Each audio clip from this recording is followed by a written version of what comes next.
Hey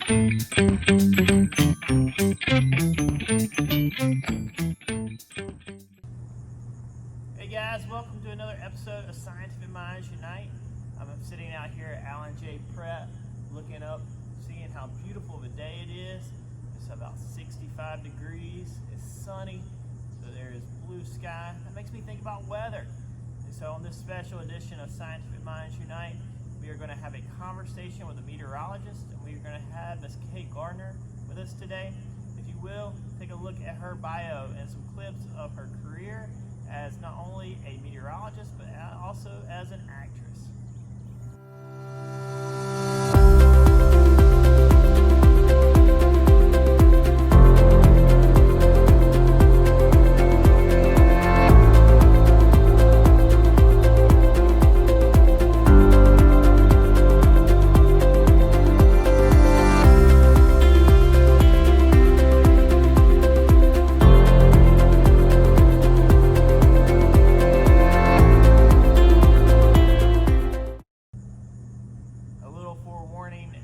About this video, I am shooting this opener actually after we had our conversation, and there is some issues with the video later on.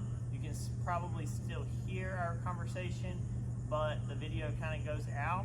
But I want you to please watch all the way through, because there is not only information about weather, but also she gives you some good life lessons and not only about taking care of yourself, but also on leadership.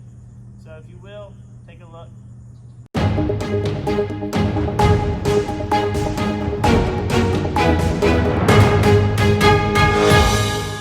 So the kids sent great questions. So the first one they asked me is, how do you study a hurricane using a plane? And that's an excellent question.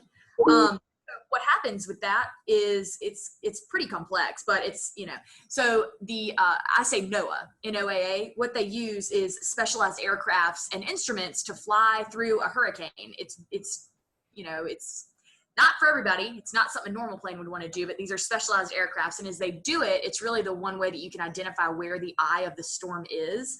And when you precisely locate that, they call that fixing the eye. So essentially it can track a lot of the coordinates when you use that specialized aircraft. And that's really helpful to study hurricanes. So NOAA is responsible for that. Then my next question, great question, was how do you stay protected when reporting on a storm in person? Typically, as a meteorologist, we stay in the studio, but I have covered hurricanes, and you stay protected by, you're just vigilant. You take a look. If I'm on the coast, you're really out there in it. But, if you know something like heavy wind speeds or heavy water is going to come up, you're going to obviously park in a safe place. You're going to stay in a safe place. If it gets to be too much, you're not going to stay out there. We don't want to risk our lives to get a piece of footage. That's at least my take on it. I don't think it's worth it. You just stay protected by staying vigilant and just by talking to your employer and just going with that. But the main thing is safety when you cover a storm, and you want to stay out there. I mean, you can get great footage of the waves and the winds and all that, but you don't want to get it when stop signs and things like that start blowing around, because that can be dangerous, and that's a liability at that point. The next question I got was, how do I get the information that I report on? And that's an awesome question. You guys always have awesome questions, and this is one of them. So I study many, many different models throughout the day. It's not just one model, and it's not just the National Weather Service. I study a lot of different arenas of weather information, and then what I do is I make columns and I compare numbers. So like high temperature, low temperature, rain chance, and temperatures. I can go out 7 days. I, as a meteorologist, won't go out any further than 7 days because I don't think it's accurate. People will call and say, can you give us the weather a month out? I just don't want to do that because it could change, So, weather changes enough in just a single day. So I get the information by just studying a lot of different models. It takes me about an hour and a half to 2 hours to get a forecast made. When you really put the time into it. And the National Weather Service is helpful, but you want to look at a lot of different elements and realms of that, which I do daily. The next question I love, because people do make a joke and they say this is the only job where you can be right 50% of the time and still get paid, but we try to be right a lot more than that. But it says, what if your prediction is wrong? you own it. Truth be told, like, you're going to be wrong sometimes, you know? I mean, even in school, you guys are going to be wrong sometimes, and that's okay. I think we need to normalize that it's okay to not be perfect and you're going to be wrong. Because in this career, let's say, you know, a cold front's moving through, maybe it comes through faster than expected, brings rain faster than expected. So we could easily be wrong. Most of my models update every 6 hours. So I keep a close eye on that. And you know, sometimes the updates are just not what we thought. Like, I've definitely predicted showers before or snow totals before that did not come to fruition. But it's all just the weather pattern out in the atmosphere. So when you're wrong, you just say you're wrong, but Mother Nature just has a funny sense of humor. So there you go. And the next question is, how do I point to the specific spots on a green screen where the weather is? That's an awesome question too, you guys. It's fun. So pretend this wall behind me was the green wall. Okay. So it's a huge green wall. You can't wear green, by the way, because you'll disappear. So like your teacher would disappear today. And there's a TV monitor here, and there's another TV monitor here, and then there's a camera in front of me. And when I'm looking in the camera, I actually see myself. So I can point at the TV monitor or the other one, and I can see specifically what's behind me based on graphics that they control in this area of the building we call the control room.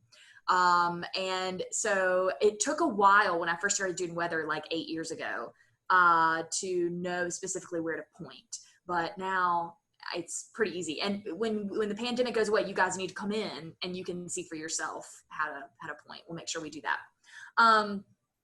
Another question I got is, how do I feel about working extra shifts in the building?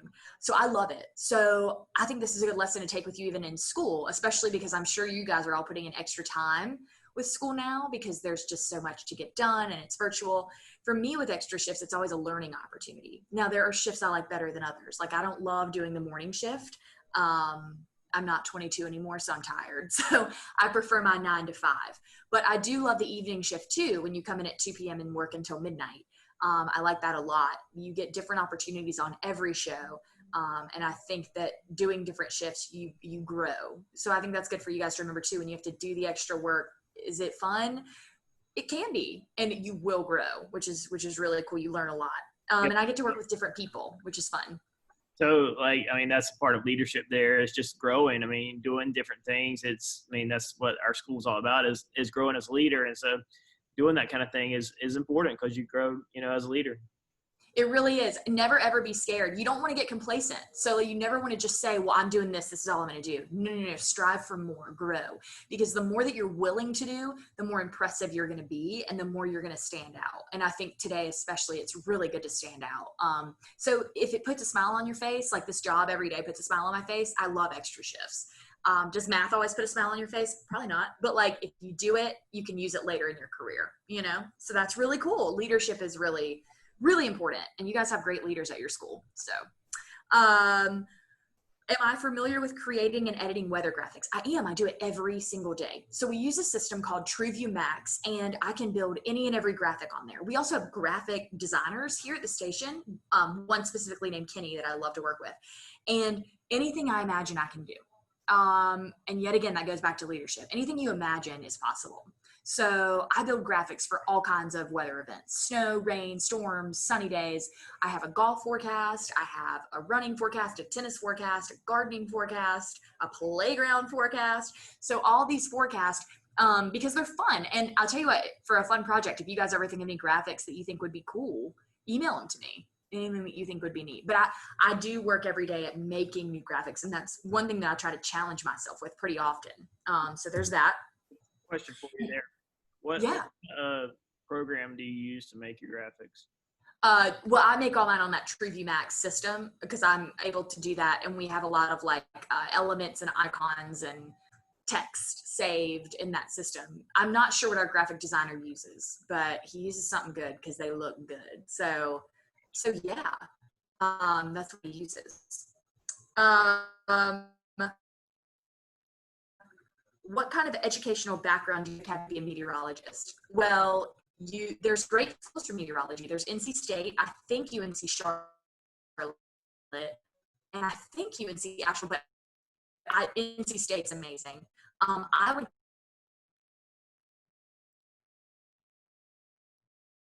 to Penn State. online and got my certification up later. So I went back to school at 28 and got my meteorology certificate. Think about what you want to do, what makes you smile. Let's see, how far? 7 days.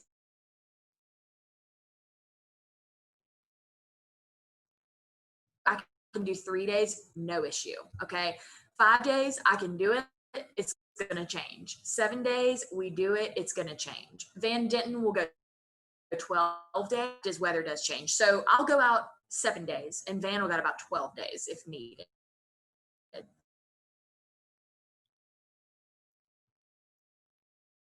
But I think hurricane chasing is really fun to watch. And they know how to do it safely. So there's always training. I think another important part of leadership is when you have these trainers or like a meteorologist, you work hard to learn your craft. You work and you train so that you can do so safely. You don't ever want to just jump into like storm chasing. I don't do it because I've never been trained to do it. But it's something I would love to get into in the future. It'd be a lot of fun. I'd love to chase tornadoes. I think that would be a ball. So as a meteorologist, what's the hardest thing for you to learn and understand when you went to school to become a meteorologist? So jet stream was really hard for me to understand. And also wind patterns were really tough for me to understand. There's a lot of science and math associated with meteorology, and science was actually never my forte. So until I got into meteorology, I really didn't love science. But thankfully, the profession and the schooling made it but I would say, yes, there's always going to be an element of something you might not understand. I asked a lot of questions. I had a lot of great help. And there's no shame if you don't understand something and asking for help. All right, let's see. What's the hardest part of my job? I really like to keep people safe. I think that's the main thing in my job. My two favorite things in my job are school talks and obviously predicting the weather and giving the weather. What's the hardest part? I like to keep people safe. I think that's the main thing in my job. A hurricane all day long, I know where that's going, but a tornado just pops up thanks to rotation. And that's scary for me. I don't love that. So that's a really hard part of my job because I want to make sure if it's coming down on your street, I'm giving you that street level view. And I'm able to tell you to get in your basement. So we like to just do that accurately and quick enough. And we do it every time, but it's just, it's hard because, you feel like people's lives are on the line. What question do you guys, that's what I had. That's what I took from this. Do you guys have any other specifics that you'd like to know? No, I think that is great information that you have given to us. Do you want to give a little bit more about like more or less your acting career, because we know that that's an important part of your life. Oh, yeah. So I am an actor, but like I did the show Homeland. I was Claire Danes' stunt double in stand-in for season 1. That was a blast. I've been in a movie Piranha 3D. Don't watch that movie, guys. You're too young for it. But you can watch my scene on IMDb if you want to see that. I have been in a couple ABC Family movies, and I got into acting back in 2009 when I moved to New York City. And I got an agent, and I've been really blessed to get to do a lot of acting work. I just shot the new Halloween, but that won't come out till 2021 now. I played a reporter. I'm sure my lines will likely get cut. That's how it goes, but I know I'll be in it, so that's exciting. All I've ever wanted to do is be in a Halloween movie, so I was really excited. And then I just auditioned for another film last night. So I do auditions pretty often, and you just cross your fingers. Here's what I will tell you about acting, though. The most commonly used word in that field is no. You will hear no all the time when you audition. And it's not because you're not good enough, and you should never base your self-worth, and I'm telling y'all this in your classrooms too, from hearing the word no or that you didn't do good enough. Because in all truthfulness, there's so many people that are going to want to do what you do. Like in my acting experience, maybe I didn't get the part because of a look or the way that I said a line or something. It's never anything to do with how I am as a person. And I think that I get rejected maybe 75% of the time. And then, that other percentage of the time you get the part, and it's lovely. There's very few actors that make it really big, but I would love to be in a Hallmark movie. That's my goal. And, you know, but I just think it's a good learning experience too, to apply to school. Like, your self-worth is never determined on the word no.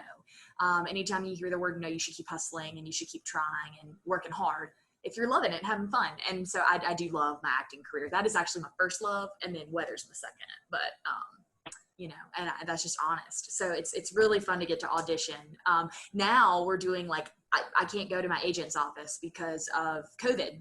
And typically he would do all the auditions there and tape it and everything. But now we're having to do them at home. So luckily I've got people that will come read lines with me and help me shoot it. But it's certainly been a different world in the audition process. And I can't say I'm loving it, but it's interesting. It keeps you on your toes, that's for sure. Yeah, I saw that picture last night you posted of you with your mask on, talking, doing so yeah. Yeah, acting is, like I said, it's amazing and it's fun, and you're always growing from that. And there's always an opportunity, which I love, you know, so that has been my first love. I hope I get that part, you know, I really hope I get that part, but we'll see. We'll see. That'd be great.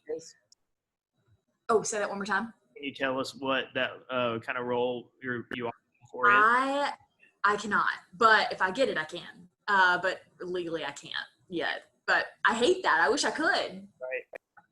All right. Well, I appreciate your time, and thank you for answering those questions for my students. We are not all the way through learning about weather, but we are going to continue to do so.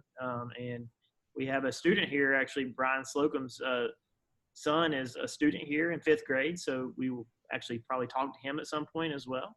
So we good. Time. So of course, anytime you guys need anything, just reach out.